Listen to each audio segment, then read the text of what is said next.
ஜானகி சந்தியாசில் நாளைக்கு ஒரு வேறு லெவல் எபிசோடு வந்திருக்குன்னே சொல்லலாம். சீனு வந்து மன்னிச்சு ஏற்றுக்கிட்டாப்புல நம்ம ரகுராம். அதே மாதிரி வந்து செம மாதம் வந்து அதிரடியாக ஒரு முடிவு எடுக்கிறாப்புல ரகுராம். மிஸ் பண்ணாமல் ஃபுல் வீடியோ கேளுங்க ஃப்ரெண்ட்ஸ். இந்த பக்கம் வந்து சிவராமன் வந்து அழைச்சிட்டு போகிறாங்க. அக்கா தயவு செஞ்சு அண்ணன் வந்து எதுவுமே சொல்ல மாட்டாப்புல, நீ வா நான் உன்னை அழைச்சிட்டு போகிறேன் அப்படின்னு சொல்லிட்டு காரில் வந்து அழைச்சிட்டு வந்து வீட்டுக்கு வராங்க. வீட்டுக்கு வந்தோடனே வந்து பாட்டி வந்து கிட்ட வந்து தயவு செஞ்சு என்னை மன்னிச்சிருமா, நான் வேணும்ன்ட்டு எதுவும் பண்ணலை, ஏதோ வந்து கேட்பார பேச்சு கேட்டு இப்படி ஒரு வீட்டை விட்டு போயிட்டேன் அப்படின்னு சொன்னோன்னா, பரவாயில்ல நீ வீட்டுக்கு வந்ததே எனக்கு திரும்ப சந்தோஷம்தான் அப்படின்னு சொல்கிறப்ப மணி வந்து சொல்கிறாங்க, நான் வந்து இவ பேச்சை கேட்டு வந்து வெளியில் போனது வந்து ரொம்ப தப்பான முடிவு அப்படின்னு சொல்கிறப்ப, பரவாயில்ல இல்லை அண்ணா தயவு செஞ்சு ஒரு விஷயம், அம்மா எனக்கு வந்து இந்த வீட்டில் இருந்த வரைக்கும் எங்களுக்கு இருந்த மரியாதை என்ன மதிப்பு என்னங்கிறது வந்து எனக்கு வீட்டை விட்டு வெளியில் போனோன்னு தான் தெரிஞ்சிச்சு. எங்களை வந்து வெளியில் போனதுக்கப்புறம் எங்களை யாரையும் மதிக்கலை. எங்களை மதித்ததுக்கான காரணமே வந்து இந்த வீட்டோட சொந்தக்காரங்க ரகுராமோட தங்கச்சிங்கிறனால மட்டும்தான். அதை வந்து எனக்கு நல்லாவே புரிஞ்சுக்கிட்டேன் அப்படின்னு சொல்கிறாங்க. பரவாயில்ல வீட்டுக்கு வாங்க, இதுக்கப்புறம் ஏன் பேசிக்கிட்டு அப்படின்னு உள்ளே போகிறாங்க. ஆனால் சீனு மட்டும் வராமல் வந்து வாசல்லே இருக்கான். நீயும் வாடா அப்படின்னு கூப்பிட்றப்ப மணி கூப்பிட்றப்ப, இல்லைப்பா நீ போ, மாமா கூப்பிடாமல் நான் வரமாட்டேன் அப்படின்னு சொல்லி அங்கேயே நின்றுட்டு இருக்காங்க. உடனே வந்து ரகுராம் வந்து அவனையும் உள்ளே வர சொல்லு அப்படின்னு சொன்னோன்னே எல்லோரும் உள்ளே வந்துடுறாங்க. வந்ததுக்கப்புறமேட்டுக்கு செம எமோஷ்னலாக வந்து ஜானகி கிட்ட வந்து தயவு செஞ்சு என்னை மன்னிச்சிருங்க அண்ணி, நான் வேணும்ன்ட்டு எதுவும் செய்யலை அப்படின்னு சொன்னோன்னே, பரவாயில்ல நீங்கள் திரும்ப வந்ததே வந்து எனக்கு அவ்வளோ ஒரு சந்தோஷம் இருக்குது, பரவாயில்ல இதை விட்டு தள்ளுங்க, இனிமேல் வந்து நம்ம எல்லோரும் ஒன்றா இருந்து சந்தோஷமாக இருப்போம் அப்படின்னு சொல்லிடுறாங்க.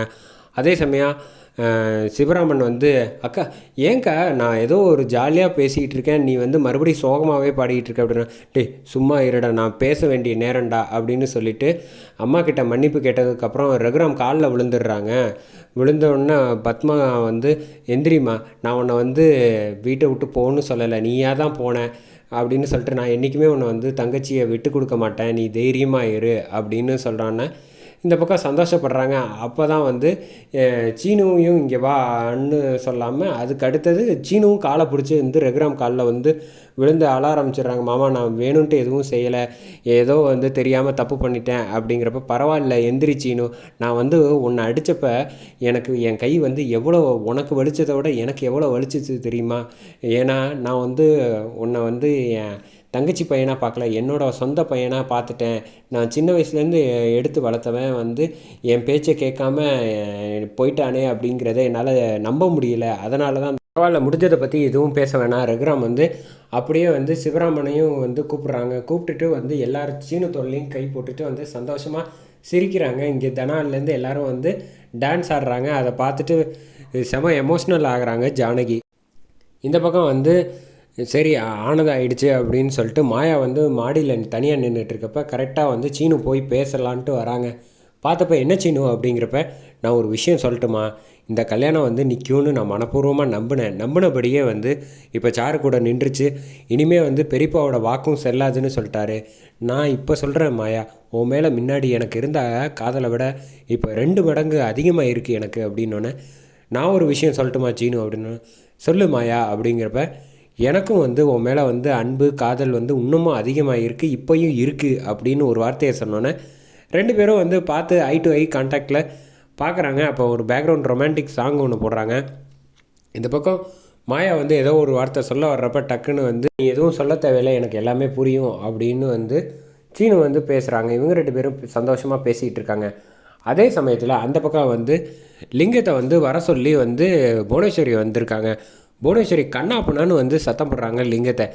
என்ன நினச்சிக்கிட்டு இருக்க, கொஞ்சமாவது உனக்கு யோசிக்க வந்து ஏதாவது இருக்கா, நீ மாட்டுக்கு வந்து அந்த கல்யாணம் வந்து நடக்காதுன்னு பத்திரிக்கை கிழிச்சு போட்டுட்டு பஞ்சாயத்தில் இப்படி பண்ணி வச்சுருக்க அப்படின்னா, ஆமாம் அவளுக்கு வந்து ஒரு சொத்தும் கிடையாது ஒன்றும் கிடையாது, அதனால் நான் வந்து கல்யாணம் வேணான்னு முடிவு பண்ணிட்டேன்.